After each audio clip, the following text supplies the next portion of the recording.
안녕하세요. 매일 새로운 사연을 전하는 읽어주는 사연 라디오입니다. 구독과 좋아요, 많은 공유 부탁드립니다. 오늘의 사연 시작하겠습니다. 안녕하세요. 어머님의 말도 안 되는 합가욕으로 인해 진절머리가 나서 이혼을 결심하게 된 30대 여성입니다. 사실 처음에는 남편이라도 제 역할만 잘해주면 어떻게든 이 고비를 넘기고 잘 살아보려고 했어요. 그런데 남편은 자기 와이프 고생할 건 둘째치고 그저 어머님이 안쓰러워 어쩔 줄 모르더라고요. 그러니 어쩌겠어요. 애 끓는 모자 사이에 피 한 방울 안 섞인 제3자가 떠나줄 수밖에요. 이제 와서 이런 이야기는 해서 뭐하나 싶지만 그래도 남편 같은 인간하고 어쩌다 결혼을 해서 이혼까지 하게 된 건지 이야기하려면 상황 설명은 조금 해야 할 것 같아요. 이젠 남편이라고 부르기도 싫지만 편의상 어쩔 수 없이 남편이라 칭하겠습니다. 남편하고는 직장 생활을 하면서 알게 되었어요. 다만 같이 회사를 다닌 것은 아니고 제가 다니던 회사가 있던 건물 1층에서 카페를 운영하던 사람이었지요. 저는 어려서부터 결혼은 물론이고 연애에도 그다지 관심이 없었어요. 그래서 직장 생활을 할 때까지도 누구를 진지하게 만나본 적이 없었죠. 그런데 카페 주인이던 남편은 저에게 무척이나 적극적이었어요. 그래서 약간은 분위기에 휩쓸려서 연애를 시작했습니다. 그러다 정신을 차려보니 어느새 제가 남편과 결혼 이야기를 하고 있더라고요. 연애 당시 남편은 시부모님 명의로 된 아파트에서 혼자 살고 있었는데 결혼을 하면 저더러 그 집에서 신혼살림을 시작하자대요. 하지만 솔직히 내키는 제안은 아니었던 게 남편이 살던 아파트는 지은 지 30년도 넘은 오래된 건물이었거든요. 건물 곳곳에 금이가 있었고 가끔 수도꼭지에서 녹물이 나오기도 했고요. 그리고 세상 어떤 여자가 평생 한 번뿐일 신혼을 그런 집에서 보내고 싶어 하겠어요? 저도 마찬가지였습니다. 으리으리한 궁궐 같은 집은 아니더라도 최소한 마음 편히 쉴 수 있는 그런 집에서 신혼살림을 차리고 싶었지요. 그래서 남편더러 그 아파트 말고 우리는 우리 취향에 맞는 곳으로 가자고 했어요. 게다가 저에게는 일찍이 분양받아두었던 아파트가 있었거든요. 여담이지만 앞서 말씀드린 대로 결혼 생각이 없다 보니 또래들보다 일찍이 어떻게 하면 혼자서도 잘 살까에 대한 걱정이 많았고 그 걱정이 재테크에 대한 관심으로 이어졌습니다. 나중에 남한테 아쉬운 소리 안 하고 혼자서도 잘 살려면 적어도 혼자 먹고 살 방법은 만들어놔야겠다 싶었달까요. 그래서 또래보다 이른 나이에 아파트를 사게 되었네요. 아무튼 결혼 이야기가 나오던 당시를 기준으로 길어도 3년 안에는 입주할 수 있는 상황이었습니다. 그래서 솔직히 그 허름한 시부모님의 아파트에서 신혼을 보낼 바엔 차라리 제 아파트에 입주할 수 있을 때까지 결혼을 미루는 게 낫겠다 싶기도 하대요. 그런데 시부모님께서는 무슨 그런 이유로 결혼을 미루냐며 크게 화를 내셨습니다. 제 말대로라면 2, 3년만 살다가 나갈 집인데 그걸 못 참냐면서요. 그리고는 저더러 신혼이 뭐가 그렇게 중요하냐고, 저보다 더 힘들고 어려운 상황에서도 결혼하는 사람들도 많다며 배가 불렀다고 쓴소리를 하셨지요. 그래서 결국 울며 겨자 먹기로 남편이 살던 집에서 신혼살림을 차리기로 했네요. 하지만 결혼식을 앞두고 갈등은 그게 전부가 아니었습니다. 어찌됐든 집 문제가 해결이 되었으니 이제 더 이상의 잡음은 없겠지 싶었는데 하루는 어머님께서 당신 아들이 집을 해가는데 왜 너희 친정에서는 아무런 연락이 없냐며 예단하고 혼수에 관해 생각지도 못한 이야기를 꺼내셨으니까요.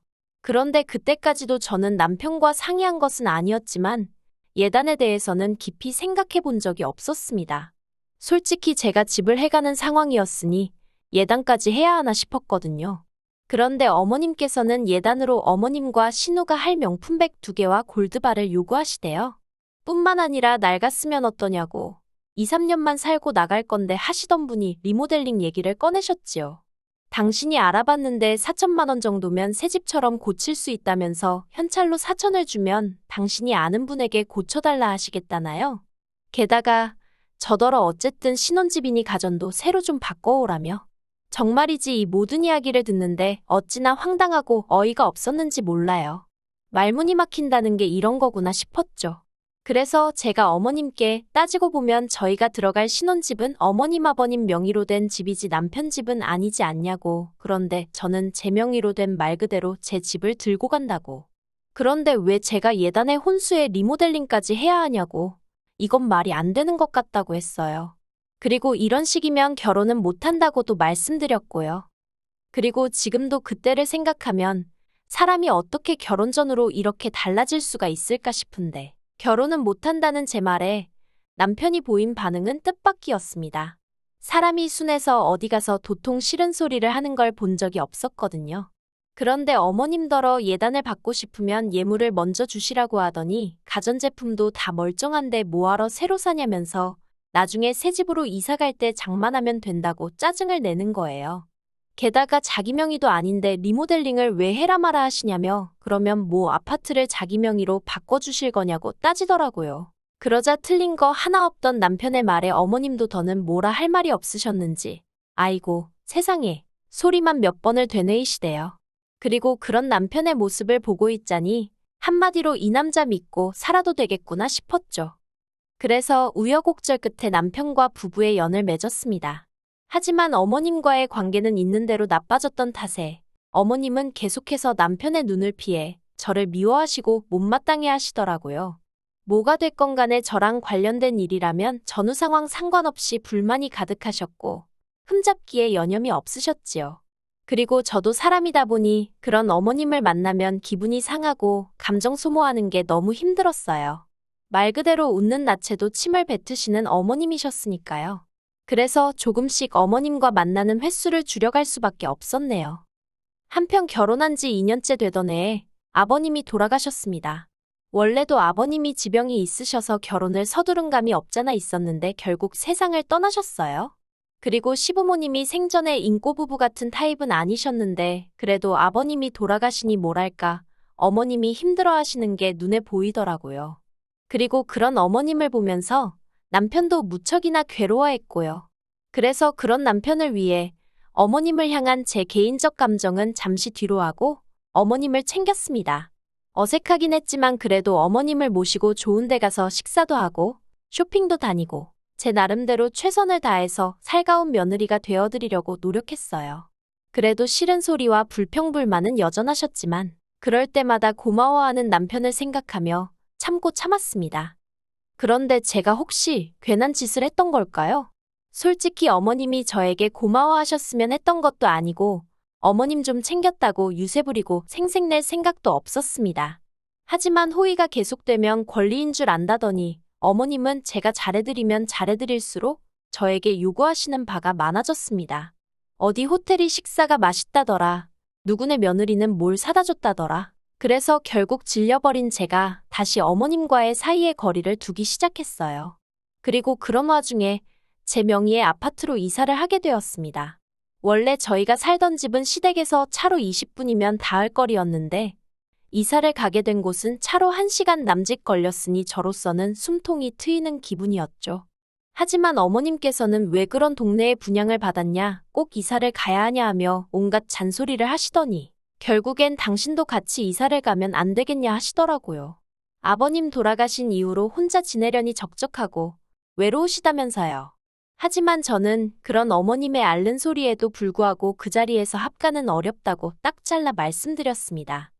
그리고 이 일로 저는 남편과 전에 없이 큰 다툼을 하게 되었어요. 남편이 저더러 말이라도 한번 생각해 볼게요 하면 어디가 덧나냐며 정말 너무한다고 소리를 질렀거든요. 제가 남편더러 어차피 같이 안 살게 확실한데 실없는 소리를 왜 해야 하냐고 받아치니까 혼자 되신 어머님을 보고도 아무런 느낌도 없냐면서 저더러 지독하다는 거예요. 그리고 그런 남편에게 저도 실망이 이만저만이 아니었습니다. 처음에는 남편 눈을 피해서 저를 무시하고 구박하시던 어머님이 언젠가부턴 아예 대놓고 저에게 면박을 주시고 억지를 쓰셨는데 그럴 때 남편은 단 한 번도 어머님한테 그러지 마시란 소리를 한 적이 없었거든요. 그래놓고 저한테는 지독하니 어쩌니 하는 게 어이가 없었죠. 뭐 아무튼 그래도 그나마 다행이라고 해야 할지 남편하고 대판 싸운 덕분에 합가 이야기는 쏙 들어갔어요. 그리고 이후로 평소와 다름없는 일상을 보내고 있던 어느 날이었습니다. 어머님이 목욕탕에서 넘어지셨다고 연락이 왔어요. 하지만 불행 중 다행으로 부상의 정도는 심하지 않으시대요. 병원 의사 말로는 손목 근육이 살짝 놀란 정도라서 너무 무리하지만 않으시면 금방 좋아지실 거라고요. 그런데 어머님은 그때부터 별것도 아닌 일로 집에 좀 와보라며 그렇게 저를 호출하셨습니다. 심지어 한 번은 주말 아침이었는데 당신이 약속이 있는데 머리를 감으려니 손목이 시큰거려 죽겠다며 저더러 머리 좀 감겨달라고 부르신 적도 있었다니까요. 그리고 그땐 정말 아무리 상대가 어머님이라고 해도 속에서 열불이 올라오는 걸 참을 수가 없대요. 솔직히 그동안에도 정말 우라가 치미는 걸 참으며 어머님이 부르실 때마다 갔는데 그 이유는 딱 하나였어요. 사람이 왜 아플 때는 별것도 아닌 일로 더 서럽고 서운하고 그렇잖아요. 그래서 그냥 한 달이면 낫는다니까 한 달만 참아보자 생각한 거죠. 그런데 정말 그날만큼은 도대체 며느리가 시녀도 아니고 이게 무슨 경우인가 싶은 거예요. 그래서 이런 이유로 부르실 거면 저 말고 남편을 부르시라고 화를 냈습니다. 그런데 그랬더니 그날 이후로 어머님이 더는 저도 남편도 부르시질 않대요. 그러다 지난달이었습니다. 남편이 돌아오는 주말에 어머님 댁에 좀 같이 가자고 하더라고요. 그래서 무슨 일 때문에 그러냐니까 뭐 이런저런 할 이야기가 있다대요. 어차피 더 캐물어봤자 말해줄 것 같지도 않고 그래서 알겠다 했습니다. 그리고 며칠 뒤 예정대로 시댁에 내려갔는데 현관부터 집안이 얼마나 어수선하던지요. 거실이며 안방이며 곧 이사라도 갈 것 마냥 곳곳에 상자들이 쌓여 있었거든요. 그리고는 곧이어 어머님이 당신이 할 이야기가 있다며 저더러 이리 와서 앉아라 하시는데 왠지 불길한 기분에 남편을 쳐다봤습니다. 그랬더니 남편이 제 눈을 피하대요. 지금도 남편이랑 어머님이 정확히 어떤 대화를 주고 받았던 건지는 모르겠습니다. 하지만 확실한 건 남편과 제가 올해 들어 돈 문제로 다툼이 좀 있기는 했었어요. 회사 근처에 카페들이 우후죽순 생겨나면서 남편 카페 매상이 많이 떨어졌는데 남편이 천하태평이었거든요. 그래서 보다 못한 제가 어쩌려고 그러냐고 한마디 했더니 자기가 알아서 할 건데 왜 잔소리를 하냐면서 목소리를 높이는데 얼마나 어이가 없던지 결국 몇 번이나 큰 소리가 나고 말았습니다. 하지만 부부지간의 일이니 어머님께 이야기를 했을 거라곤 상상도 못했어요. 그런데 어머님이 이 이야기를 하시면서 앞으로 당신이 월세로 50을 낼 테니 같이 사는 게 어떻겠냐 하시대요. 그러면 저희는 여윳돈 50이 생기는 거니 얼마나 좋으냐면서요. 그래서 제가 월세로 50이 아니라 500을 내셔도 같이는 못 산다고 했습니다. 저도 퇴근하면 편하게 쉬고 싶은데 어머님이 계시면 어떻게 편하게 있겠냐고요. 저녁 식사도 그냥 대충 시켜 먹고 그래도 되는데 어머님이 계시면 그렇게 못하고 아무튼 여러모로 제약이 너무 많아서 싫다고 같이는 못 산다고 말씀드렸습니다. 그랬더니 어머님이 누가 저더러 저녁 차리라고 했냐면서 그런 거 안 해도 된답니다. 제가 주말에 늦잠을 자든 말든 뭐라고 안 하실 거라면서 저는 저대로 당신은 당신대로 편하게 살자는 거예요. 하지만 아무리 어머님이 무슨 말씀을 하셔도 아니 애시당초 제 집에서 왜 제가 그런 눈치를 봐야 하는 거며 허락을 받아야 하는 건지 도저히 납득할 수가 없었죠. 그래서 어머님께 왜 매번 이렇게 마음대로 생각하고 말씀하시냐고 어머님 이러시는 거 저 정말 힘들다고 했어요. 그랬더니 이제 어머님이 저더러 당신이 뭘 어쨌냐면서 화를 내시더니 괘씸해서 안 되겠다며 저더러 당신 집에서 살던 방세를 내놓으랍니다. 3천만 원을 당신 계좌로 지금 당장 보내라나요. 그리고는 하시는 말씀이 처음부터 제가 마음에 안 들었지만 아들이 좋아하는 여자라고 해서 꼭 참고 집도 내준 건데 저 하는 꼴이 아주 싸가지가 없다는 거예요. 그리고 그때부턴 저도 정말 할 말은 해야겠다 싶더군요. 그래서 그 거지 같은 집을 도대체 언제까지 우려먹으실 심산이시냐고 따졌습니다. 막말로 제 명의로 주신 것도 아니면서 뭘 그러시냐고요. 그러자 어머님은 이도저도 안 먹힌다 싶으셨는지 아이고 하는 곡소리와 함께 나오지도 않는 눈물을 쥐어짜내기 시작하셨습니다. 그리고도 부족하다 싶으셨는지 저를 보고는 너 잘났다 하며 삿대질을 하시는데 도저히 몰아드릴 말씀이 없더라고요. 그래서 그냥 가만히 서 있었어요. 그런데 남편이 그런 저를 보더니 정말 너무한다면서 어머님을 어르고 달래는 거예요. 엄마 울지 마. 우리 집 가자 하면서요. 어처구니가 없는 광경에 잠시 말을 잃었지만 저는 최대한 감정을 조절하며 남편더러 그럴 게 아니라 당신이 여기 어머님과 같이 남으라 했습니다. 어머님이 적적해서 같이 살고 싶다 하시는 거니 당신이 남는 게 모두에게 좋겠다고요. 그리고는 짐도 내가 챙겨서 여기로 보내줄 테니까 그런 줄 알라 했죠.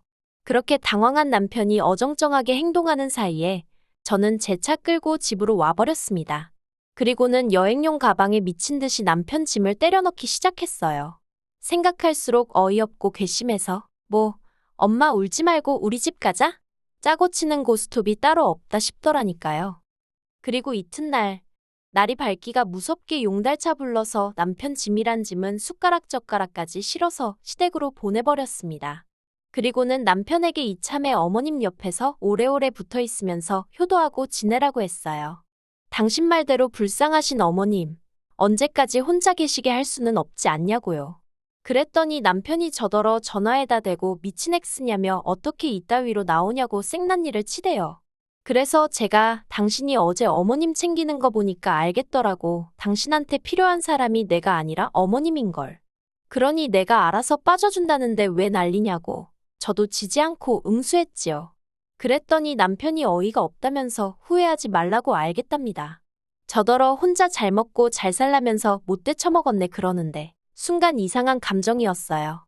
솔직히 남편이 잘못했다고 싹싹 빌면 어쩌지 싶었거든요.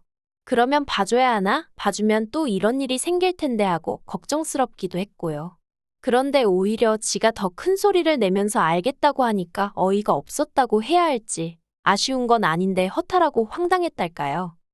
그런데 더 황당했던 건 그날 오후 어머님한테 온 연락이었습니다. 어머님이 남편에게 들었다며 이게 다 무슨 얘기냐며 안 된답니다. 이혼은 안 된대요. 그리고는 당신은 아들하고 살고 싶었던 게 아니고 저랑 살고 싶었던 거라는 말도 안 되는 소리를 하시는 거예요. 아버님 돌아가시고 제가 너무 잘해드려서 좋았었다나 그래서 그런 거라면서 이혼은 하지 말래요. 합가 이야기도 이제 안 할 테니까 당신 아들하고 알콩달콩 살라나요? 그래서 제가 됐다고 했습니다. 어머님 아들하고 알콩달콩 살기도 글렀고 이제 트럭으로 준다 해도 싫다고요. 그리고는 어머님더러 효자 아들 두셔서 참으로 좋으시겠다고 아들한테 효도 많이 받으시고 오래오래 사시라 했지요. 그랬더니 어머님 하시는 말씀이 그 자식이 뭘 할 줄 안다고 효도를 받겠냐고 정말 이럴 거냐면서 저더러 안 된다고. 안 되긴 뭐가 안 된다는 건지 말이에요. 아무튼 이제 눈엣 가시 같은 며느리도 없고 어머님을 극진히 생각하는 아들이 옆에 있으니 정말 좋으시겠어요? 그쵸? 긴 이야기 들어주셔서 감사합니다. 오늘의 사연은 여기까지입니다.